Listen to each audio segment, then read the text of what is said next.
السلام عليكم ورحمة الله تعالى وبركاته. إن شاء الله في هذا الفيديو غادي ندويو على الدعم الاجتماعي المباشر اللي خرجته الحكومة لسنة 2000 اللي غيبدا في سنة 2023.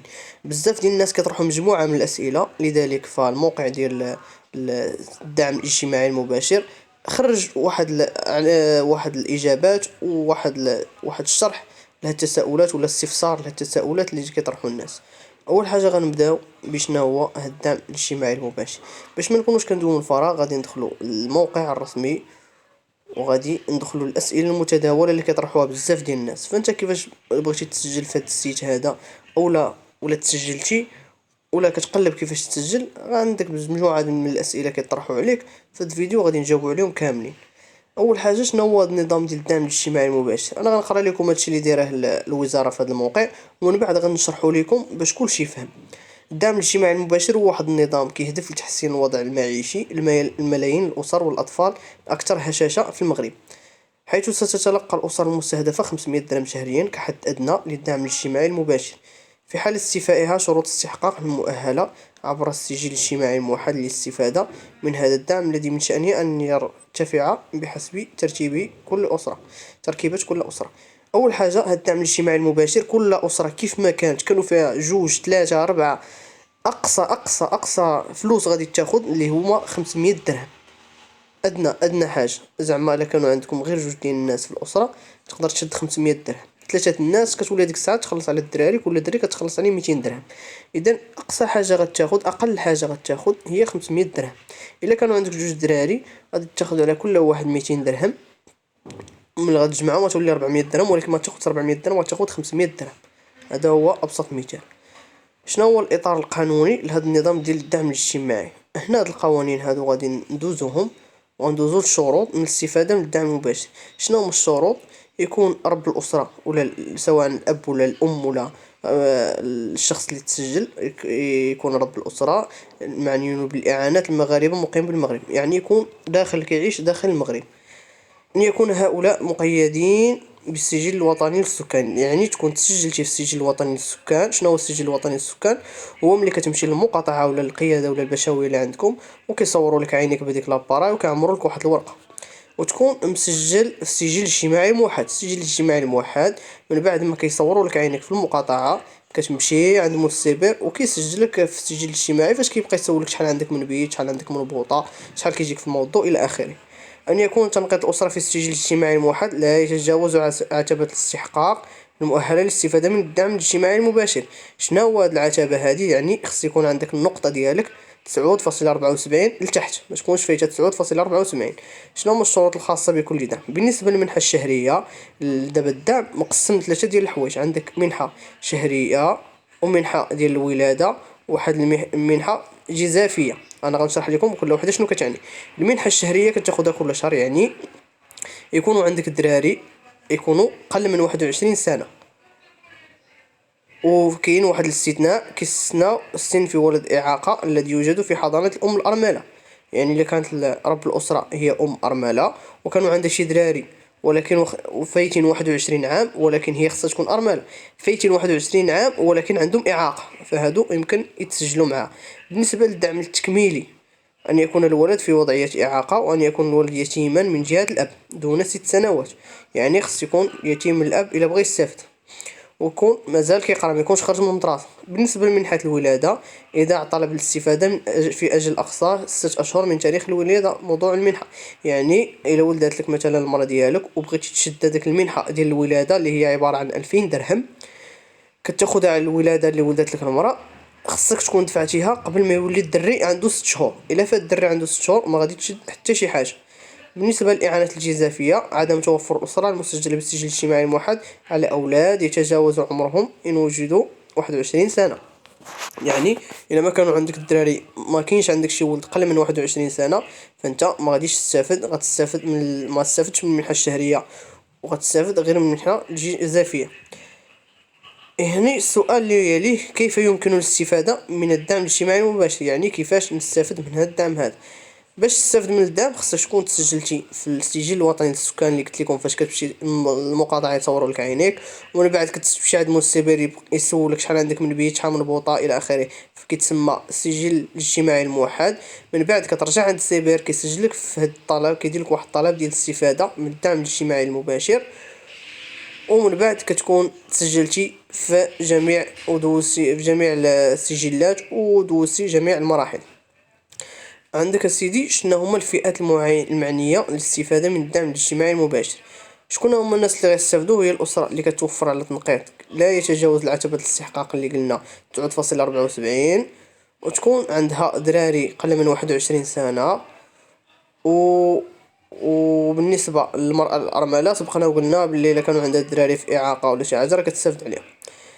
شنو هو كاين الناس بزاف ديال الناس كيسمعوا شنو هو رب الاسره، كيسمعوا رب الاسره هما ما عارفين شنو كيعني رب الاسره. رب الاسره بالنسبه الإعانة الحماية من المخاطر المرتبطة بالطفولة، وهو إما يكون الزوج الحاضن طبقا للنصوص الجارية على العمل، ولا الكافل طبقا للنصوص الجارية على العمل، ولا النائب الشرعي بالنسبة لإعانة الجد. يعني رب الأسرة كيكون إما الأب، تقدر تكون حتى الأم إلا كان الأب متوفي، ولا يقدر يكون حتى مثلا كاين اللي يكون عنده شي دراري تحت الحضانة ديالو، سواء ولاد خوه ولا كيرعاهم تحت الحضانة ديالو، كيكون هو النائب الشرعي عليهم بالنسبة للقصيرين. كيفاش نتبع الطلب الاجتماعي المباشر، الدعم الاجتماعي المباشر؟ من بعد ما كدوز جميع المراحل وكتسجل في الدعم، كتسنى واحد الاجل ديال 30 يوم. من بعد كتدخل الموقع www.asd.ma، كتدخل لداك الموقع وكيعطيوك اسيدي شنو فين داز الطلب ديالك، واش تقدر تاخد وتستافد من هاد الاعانات ولا لا. شنو هو الاجل القانوني لاعداء طلب الاستفاده من الدعم المباشر؟ بالنسبه لمنحه الولاده، هي اللي دايرين ليها واحد التوقيت محدد اللي هو 6 شهور، خصها تكون عند الدري 6 شهور. وبالنسبه للاعانات الاخرى، الاعانه الشهريه والجزافيه، ما كاين حتى شي توقيت، ويمكن لك تسجل فوق حتى ما ساليتي دوك الاجراءات ديال السجل الاجتماعي الموحد والسجل الوطني للسكان. وكنتمنى من الناس يسربيو ويتسجلوا بسرعه باش ما يبقاوش روطار. شنو هي المعلومات اللي خصها توفر عندك عند ايضاع طلب الاستفاده من الدعم الاجتماعي المباشر؟ اول حاجه خص يكون عندك المعرف الرقمي. شنو هو المعرف الرقمي؟ المعرف الرقمي هو من بعد ما كتمشي للمقاطعه يصوروا لك عينيك، كيوصلك واحد الميساج في التليفون. هذاك الميساج فيه واحد الارقام، 10 ديال الارقام، واحد السيري كيتكون من 10 ديال الارقام.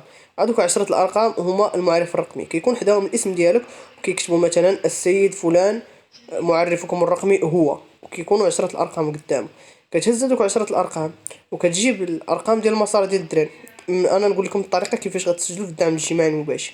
كتهز هذوك الارقام كاملين اللي وصلوكم بعد ما كتكون تسجلتي في السجل الاجتماعي الموحد، كتمشي عند السيبر كدير ليه هذوك الارقام ودير ليه لاكارت ناسيونال ديالك وديال الزوجه ديالك بالنسبه الا كان رب الاسره هو الاب، وكدي معاك النتائج ديال الدراري كيكون فيهم رقم مسار، وكدي معاك الحاله المدنيه باش هي اولى الخلق صافي، وكدي معاك واحد الريب كتمشي تحلو في كدير حساب بنكي، كتمشي عند البنكه ولا كتمشي للبنكه ديالك. الا ما كانش كتمشي عند كاش بليس ولا وفا كاش ولا دوك الوكلاء ديال القرب اللي حداكم، كتقول لهم يعطيوني باغي نفتح حساب، كيفتحوا لك حساب وكيعطيوك الريب ديالك. من بعد كتمشي عند السيبر كتدفع ليه هاد الوثائق، كتقول ليه باغي نسجل في الدعم، وكيسجلك وكتكون مسجلتي في السجل الاجتماعي الموحد. شنو هو اجل معالجه طلب الاعانات؟ طلب الاعانات من بعد ما كتسجل في الدعم كتسنى 30 يوم وكتدخل الموقع الرسمي كتشوف راسك واش دزتي ولا لا. شنو هو الاجل ديال صرف الاعانات؟ تصرف الاعانات المستحقه خلال اجل لا يتعدى نهايه الشهر الموالي. يعني الا تسجلتي انت في هذا الشهر هذا قبل 10 من هذا الشهر تسجلتي فيه، غادي تاخذ الاعانه ديالك في الاخر ديال هذاك الشهر. الا فتي 10 في الشهر غتبقى حتى الشهر الجاي بالنسبه الى تقبلتي. عندك سيدي كيفاش يمكن ليا نتوصل بالمبلغ الشهري؟ يتم صرف مبلغ الدعم المستحق بتحويله الى الحساب المفتوح لدى احدى البنوك او مؤسسات الاداء المعتمده. لاجل ذلك يتعين على رب الاسره التصريح عبر البوابه www.asd.ma رقم التعريف البنكي مكون من 24 رقم لحسابي المفتوح لدى اي بنك او مؤسسه اداء معتمده. يعني انت ملي كتفتح داك الحساب وكتسجل من بعد اللي نجحتي كيمشيو داك الفلوس اوتوماتيكمون كيمشيو لداك البنك ولا دوك الوكلاء ولا مؤسسه الاداء المعتمده، كيمشي عندهم مثلا كاش بليس وفا كاش البريد كاش الضمان كاش مثلا، كتفتح عندهم حساب وكيوصلوا الفلوس في هذاك الحساب. يعني انت قبل ما تمشي تبغي باش دوز 30 يوم غتمشي عند داك مول السيبر اللي سجلك، دير ليه ديك الورقه اللي عطاك، غيشوف لك واش دزتي ولا لا. الا دزتي غتمشي عند غتمشي عند الوكلاء المعتمدين وغتدي لهم ديك الورقه وغيخرجوا لك الفلوس ديالك، وغيقدر يوصلك حتى ميساج في التليفون ديالك. هل يمكنني الاستفادة من جميع الإعانات الممنوحة في إطار الدعم المباشر؟ سؤال جميل. كيف واش يمكن لي نستافد من جميع الإعانات؟ يعني نستافد من الإعانة الشهرية، إعانة الولادة، وإعانة الجزافية. قالك لا يمكن لرب الأسرة الجمع بين الاستفادة من إعانات الحماية من المخاطر المرتبطة بالطفولة وإعانة الجزافية، غير أنه يمكنه الجمع بين المنحة الشهرية والدعم التكميلي ومنحة الولادة التي تكون منها إعانات الحماية من المخاطر المرتبطة بالطفولة. يعني يمكن لك أنت كرب أسرة تستافد من هذيك المنحة الشهرية، وكذلك تستافد من إلا تزاد عندك شي ولد في حدود 3 الأطفال يمكن لك تستافد من الدعم ديال الولادة.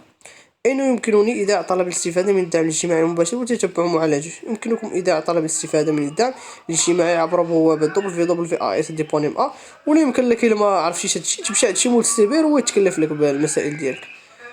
قال كيف يمكنني التصريح بولادة جديدة؟ يمكنكم التصريح بولادة جديدة عبر السجل الوطني للسكان RMP والسجل الاجتماعي الموحد. إلا تزاد عندك شي ولد كتمشي كيعطيوك واحد الكود ديالو، حتى هو كيمشيو يصوروا ليه عينيه، كيجيك داك الكود تمشي عند السيبر يدخلوا لك ديريكت نيشان. ما هي الإجراءات التي يتعين القيام بها في حالة تغيير الوضعية العائلية، وفاة، طلاق، ترمل، أو في حالة تمدرس الأولاد أو إصابة أحدهم بإعاقة؟ وما هي انعكاسات هذه التغيرات على المبلغ؟ في حالة تغيير الوضعية العائلية يتعين التصريح. إلا كان عندك أي تغيير في العائلة ديالك، كتهز داك التغيير، كتشوف الوثيقة اللي كتدل عليه، كتمشي عند السيبر وكيدخلولك في الموقع. في حالة إلا ما كنتيش عارف كيفاش تدخلو لراسك، شنو هي الإجراءات اللي كيتعين عليا القيام بها في حالة تغيير عنواني ورقم؟ إما أي حاجة غيرتها كما سبقنا كتمشي عند السيبر يدخلها لك. أين يمكن التحقق من التنقيط المؤهل للاستفادة من الدعم الاجتماعي؟ كتدخل للسيت ديال السجل الاجتماعي الموحد، وهما كيعطيوك التنقيط ديالك. أين يمكنني وضع التظلم في حالة رفض طلبي، وما هو أجل البت فيه؟ في حالة رفض طلبكم يمكنكم إيداع تظلم مقابل وصل عبر بوابة www.asd.ma داخل أجل أقصى 15 يوم. إلا كان عندك شي شكاية بغات ديرها، شي تظلم، شي حاجة ما عطاوش، حسيتي بلي راه ما خديتيش حقك، كتدفع واحد الشكاية في هذا الموقع اللي هو www.asd.ma. عندنا دابا غندوزو الأسئلة اللي كنحس بهم مهمين. كيف يمكن الاستفادة من منحة الولادة؟ ما هي الوثائق المطلوبة للاستفادة من منحة الولادة؟ ما هو مبلغ منحة الولادة؟ إذن شحال غناخد على كل دري تزاد عندك 2000 درهم عن الولادة الأولى. مثلا انت يلاه تزوجتي، تسجلتي في هاد السجل الاجتماعي والمسائل، من بعد زاد عندك ولد، الولادة الأولى كتشد عليها 40,000 ريال، سواء كان المولود واحدا أو أكثر، سواء ولدتي واحد ولا توام. لو ولدت لك المرة ديالك التوام غتشد غير 2000 درهم. 1000 درهم عن الولادة الثانية، سواء كان واحدا أو اثنان، يعني كتخلص على الأولى والثانية. كتاخد في الأولى 2000 درهم والثانية 1000 درهم. عندك سيدي ما هي إعانة الحماية المخاطر؟ ما هي إعانة الجزافية؟ شنو هي الإعانة الجزافية؟ إعانة الجزافية واحد المبلغ تاخد العائلة في حدود 500 درهم يقدم للأسرة التي ليس لها أولاد، أو تلك التي لها أولاد يتجاوز عمرهم 21 سنة. يعني كانت واحد العائلة مثلا فيها 5 الأفراد، امرأة وراجلها، وعندهم 3 ديال الدراري. هاد 3 ديال الدراري كاملين فايتين 21 سنة، وجاهم تنقيط مزيان وكلشي مزيان، كيتسجلوا في هذا الدعم هذا. من بعد فاش كيتسجلوا في الدعم هذا كدوز 30 يوم وكتخرج لهم 500 درهم كيوليو يشدوها كل شهر. شنو هو السن الأقصى للأولاد الذين يستفيدون عنهم رب الأسرة في إعانة الحماية؟ يعني شنو هو الحد ديال الأقصى ديال الدراري كيفاش يستافد منهم رب الأسرة؟ هو 21 سنة. إلا فتي 21 سنة، إلا فات ولادك 21 سنة ما تخلصش عليهم. استفيد إعانة الحماية من مخاطر الطفولة. ما هو العدد الأقصى للأولاد الذين يخولون الاستفادة من إعانة الحماية من مخاطر المرتبطة بالطفولة؟ شنو هما عدد الأولاد عندك سيدي بالنسبة للمنحة الشهرية؟ في حدود 6 أولاد يقل سنهم عن 21 سنة. يعني ما خصكش يكون عندك فايتين 6 أولاد. بالنسبة للدعم التكميلي، الأولاد في وضعية إعاقة مهما كان عدد الأولاد، يعني إلا كان عندك أولاد عندهم إعاقة وخا يفوتوا 6 ماشي مشكل. أولاد الأيتام من جهة الأب في حدود 3 أولاد. بالنسبة لمنحة الولادة، الولادة الأولى والثانية مهما كان عدد المواليد. يعني المنحة ديال الولادة تخلص غير على الدري الأول والثاني. في استخلاص منحة الولادة، رب الأسرة الذي تقدم بالطلب الاستفادة. شكون اللي يقدر ياخد دوك الفلوس؟ هو رب الأسرة اللي يتقدم بالطلب. هنا عندك واش يمكن لك تستافد عن كل والدة. الاستفادة من منحة الولادة محصورة في الولادة الأولى والثانية، سواء نتج عن كل ولادة مولود أو أكثر. يعني انت في الأولى غتضرب يعني في الثانية 20,000 ريال، وخا يكون عندك شحال من درهم. هل يمكنني طلب الاستفادة من منحة الولادة بعد تجاوز طفلي 6 أشهر؟ إلا فات ولدك 6 أشهر ما يمكنش لك تطلب أي طلب ديال الاستفادة وما تستافد حتى شي حاجة. الاستفادة من منحة الولادة بعد تجاوز طفلي 6 أشهر من الإجراءات التي يمكن القيام بها في حالة التوطن بإعانة الحماية. يعني هنا دوزنا مجموعة من الأسئلة، ونكتفي بهذا القدر هذا. وفي فيديو آخر إن شاء الله غادي نحاول نجاوب على أسئلة أخرين. وبالنسبة للناس اللي عندهم أي تساؤل ولا استفسار ولا مشكل وقعوا فيه ولا أي حاجة، فيقدروا يخليو لي واحد الكومنتير، وأنا غادي نقدر نجاوب قدر المستطاع على أي تساؤل ولا مشكل واجهته. وإلى اللقاء في فيديو آخر إن شاء الله.